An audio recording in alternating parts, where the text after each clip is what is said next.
With me now is Dr. Debra West, the head of the emergency department at Asuta Ashdod Hospital in southern Israel, again, which has come under intense rocket barrages, endless rocket attacks the last week. Doctor, thank you so much for being with me. Can I ask first how you're doing, how the hospital staff are doing, and the fact that they have to treat patients while under rocket alerts?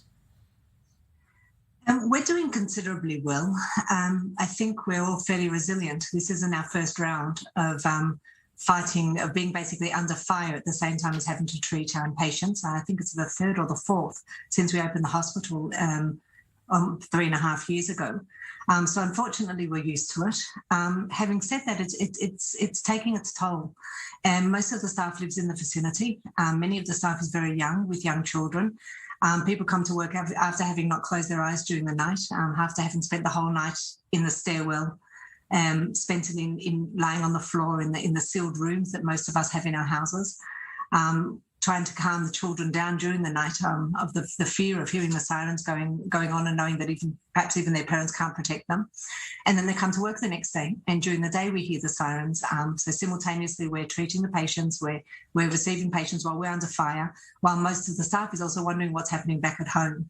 So the duality of both treating and being under fire at the same time is something that does take its toll. Doctor, what happens at your hospital? I mean, when Ashdod has been hit by hundreds of missiles and rockets, what happens when the sirens go off? Do you have to stop treatment? Do you have to stop surgeries? What's it like? So most of the hospital is actually protected. This is the newest hospital to be built in Israel in the last 50 years. It's a 5-story hospital. The bottom 4 stories, and also the basement, are completely protected. It's completely protected. So I'm in my room. You can see behind me 2 windows. They've actually been sealed. They're closed whenever there's a missile attack, and I'm completely protected here. If an alarm goes off, I'm in a sealed room. The whole emergency department is in a sealed room. The operating theatres, the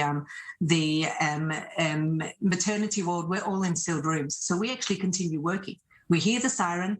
We have people coming in from outside, like people who are in the lobbies or outside the hospital rush in because we're a protected area. We move them a little bit further so that they're not blocking the entrance into the trauma bay or into the emergency department, and we just keep on working.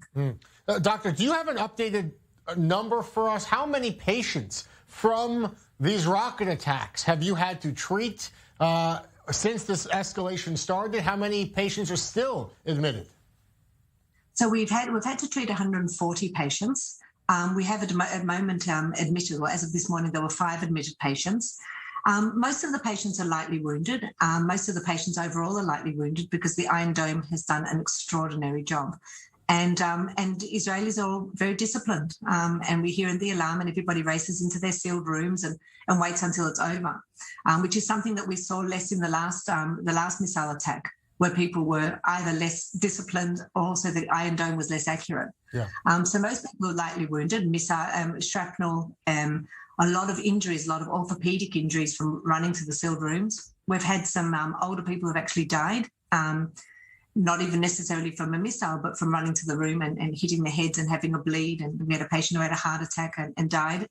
But most of them are lightly wounded. And then we, of course, get the post-trauma, which is really a very significant impact, which is maybe not physical, but is spiritual, which is no less. Yeah, incredible work that you guys are doing amid these trying times with your own families, your own children and parents to worry about nearby.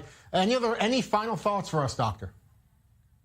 I just think that it's really important for people to know that there are 2 sides of the story. That there's, we see, first of all, and both sides, I think, really do understand the other. We see what's happening in Gaza. None of us are happy about the loss of a single life there. None of us cheer and clap. You'll never see an Israeli cheering and clapping over an attack in Gaza. However, it really breaks our hearts when we see that happening the other way around, when we see that the missiles are hitting and people are getting killed and people are getting lynched and we see people handing out candies and cheering. I think that war is terrible for both sides.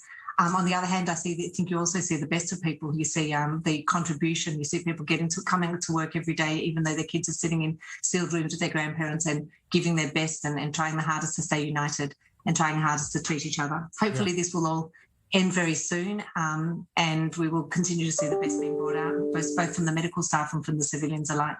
on both sides. Doctor, thank you so much for spending a few minutes with us this afternoon on I24NEWS. We wish you and your entire team and all the medical staff at the hospital safety and health, and may this end soon. Thank you. Thank you. Back here in studio.